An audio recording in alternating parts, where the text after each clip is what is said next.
right now, the committee, it's called The the complete Count count Committee. And they are meeting once a month, just the last Thursday of every month. But they're skipping November and December for the holidays. So you wouldn't even be really coming to any meetings until January. And the census starts in April 1st. So there's going to be a big push from January to April, obviously. So it's not a big commitment, is what I'm trying to say, if you sign up to help with it. So I'll leave that here for just a I have a question. Yeah. Do you have any idea in the population that was uncounted, who that consisted of? No. Students is what they assume. Is that right? Students are hard to count, but the most undercounted populations are children and older Americans. Okay, thank you. And my neighbor threatened to shoot the census. Oh my gosh. Yes, I'm serious. Try not to shoot the census takers, that would be good. Louise, you seem like I actually have two questions. I'm sure one of the weapons that the partisan people are going to use to try to fix the law is the fact that after the last census, which was 2010, the commission in 2011 deadlocked, and the governor had to appoint a new committee, which actually did the job in about 15 days. Not a new committee, or I'm not the governor, it was the appointee. It was appointed by the representatives here. What was interesting to me is that indeed there was a quote failure of the first group to reach agreement, but then the second group of people, for whatever reasons, and I find it very interesting, the two co-chairs were both from North Idaho, were able to reach an agreement, Ron Weidelsbacher and Hildy Kellogg. I think Maxie Bell was it wasn't Maxie. Anyway, but they were able to reach a great map in like, Dolores Crow. and without violating the law. Do you see the Republicans using that as a weapon to say, it didn't work in 2011? Well, when the bills have come up in the last couple of years, they've talked about, we had lots of lawsuits for the redistricting commission. And there have been lawsuits. I mean, each in 2000 and 2010, there was at least one lawsuit each time. But that was actually substantially less lawsuits than in the legislature. There were 3 or 5 Yes. suits with the Supreme Court in Idaho on the boundaries. Yeah. And actually the lawsuit in 2010 was basically the Speaker of the House suing to try to get his representative up because he didn't like the map. Well, so that's my question. If there was a 7th person added by the majority, would that discourage lawsuits in any way? Who can sue once the map has been drawn? Well, whoever has standing, you as a citizen would have standing. And no, I don't think it would stop. It would be worse because there would be more issues to crop up. Yeah, if you have two sides that are have equal votes, then you would assume they're gonna have to come to some kind of They gotta come to us. consensus. In 2000 or 2001, all the lawsuits revolved around one man, one vote. One Okay. person. Sorry, thank you. I appreciate that. Thank you. But they all had at least had more variance than the courts would allow in the end. And kind of it seems like the direction is we have to have less than 10% variation from the largest district to the smallest district.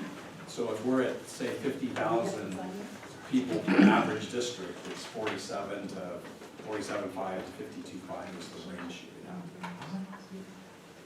And that gets tied into the counties. How do you keep a county intact? Or how do you find 2 counties that map into that number? So, Margaret? How do you determine precincts? So David, repeat the question. So Margaret asked, how do you determine the boundaries for precincts? Precincts. Precincts, okay, and the precincts are a creation of the counties, and the county commissioners, after redistricting in consultation with the county clerk, we'll draw precinct boundaries basically to try to keep the numbers smallest. I mean, Henry, do you want to add anything to that? Just that we are gonna be looking at all of our precincts, they're getting rather big, and we're gonna need to be redrawing those lines, but we can't do that till after the census 2020 is over. So we're gonna, our precincts have gotten too large, I think, some of them are almost 1,000 registered voters in each. So Jennifer and I are gonna work on trying to make those a little bit smaller, so. And it follows after redistricting? Right. Right, so it doesn't really play with redistricting. And then who approves your maps? The county The commission. county commissioners, yeah, as they do our polling places and. Marianne, would you increase the number of precincts? Might have to, Might depends. have to, but you have that option. Right. You're not stuck. Okay, because we're stuck Yeah. with 35. We just added a precinct in Troy because it got so big, so. So on the number of legislative districts, it's not the Constitution doesn't set a fixed number. It's between 30 and 35 in the Constitution. And one thing you might know that Idaho's a bit unusual on is our Senate districts are exactly the same as our House districts. That's actually pretty unusual in the country. Most of them have, the Senate districts might be twice as big and encompass 2 House districts. Or they might be totally detached from each other, you know, the districts don't, you know, they only partially overlap. We're quite unusual in our Senate in that it's the same districts as the House and that we have 2-year terms. Oh, that's right. Do you foresee as a major problem the fact you pointed out that Ada and Canyon and Layton and Coogee counties are increasing in population, but we're adjacent to counties like Shoshone and Clearwater, which are at best stable, or actually in the case of Clearwater County, I think since the last census, they've lost about 10% of their population. Yeah, I think Clearwater and Benoit have both dropped slightly. Are they, I think that's gonna be a challenge, because we Yeah. may not, Layton and Benoit together may not meet the Big minimum enough. number to do that. And Okay. then how do you combine, maybe we could trade Benoit in and get Clearwater. well, Clearwater's smaller than Benoit. We'd rather Oh, have it is. Idaho. Yeah, I mean, Much rather. if the population isn't, well, I'm not sure, the numbers are confusing. I've thought for quite a while that we would end up with Layton and Clearwater and Benoit as one district. When I was looking at the numbers this morning, I think that's actually too many people. Could Well, they be, don't have to be exactly the same. There is a, it's plus or minus 5%. Yeah. 10% from the largest to the biggest. So, but that's where the census comes in, is if we counted everybody in Layton County, we'd look bigger. Right? We would be bigger. We would be bigger. We would be Yeah, bigger. I mean, we would be the same size, we would just be counted. Right, right. That's why it's so important. Earl? Well, I think that Idaho is a different thing enters into it too, although the census is, first of all, I'm very concerned about how many people are actually gonna participate in the census this time. The partisanship in the country does not lend itself to everybody jumping out there, so I would hope that the league would, that would be a major focus, is the fact that no matter how partisan you are, it's in your best interest to participate in it. But the second thing that happens is, if we lose representation in North Idaho relative to South Idaho, no matter how you want to figure the boundaries on these things, you go right back to 1888. When North Idaho said, well, we're going to become a new state. Now, that's not going to happen, but you can say also that happened in 1888 was the carve out of Layton County from Nez Perce County, which had took congressional approval to do. So these are huge questions we're asking. Well, I think this is very, very important. I don't know if everybody heard him, but you were saying that making sure that everybody gets counted is critical, right? It's critical for North Idaho especially, because if we lose, we're going to lose population all over the South Idaho, even with the grading that you're going to have in Coogee County. But if you get a certain, North Idaho, even though Governor Ottawa was insistent that it's Northern Idaho, it is not North Idaho. In many people's minds, it's still North Idaho. Our economy and everything is different in South Idaho is. And if we lose representation in North Idaho, we're not gonna get, South Idaho is not gonna look at North Idaho and say, oh yes, well, they're lower, but we need to take good care of those guys. Our key to representation and being counted is participation. That's our key. So, and the League of Women Voters is committed to this, and the census is a huge part. So participate, come to the meeting, be a participant in the census, in participating in redistricting. It's absolutely crucial that people's voices be participating and be heard and be counted. If they're not counted, they're not heard at any level. You said 25% of Latah County last time? Yep.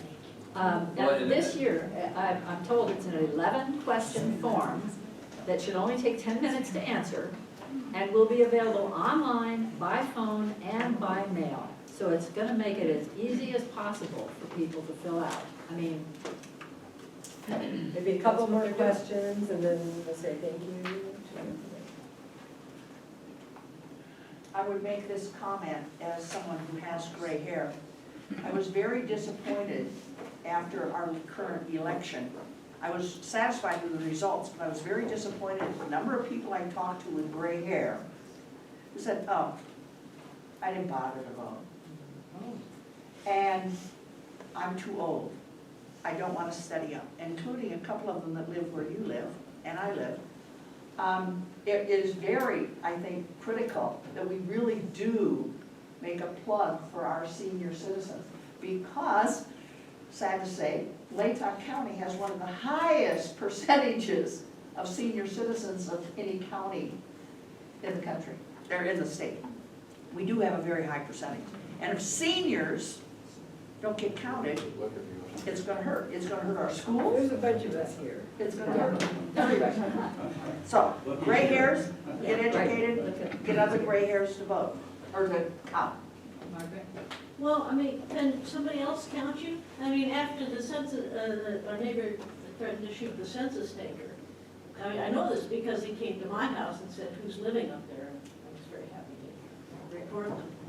I mean, how much of that, we say seniors in nursing homes, maybe they can't fill out the forms or something, but they're still there, they're still people. Can somebody else count them? That's considered a group home, and they have a special initiative, the census does. So dorms, they'll basically do like a barnstorming of a dorm, they'll do a barnstorming of a residential facility, and they'll go in and make sure that those folks get counted in a specific way.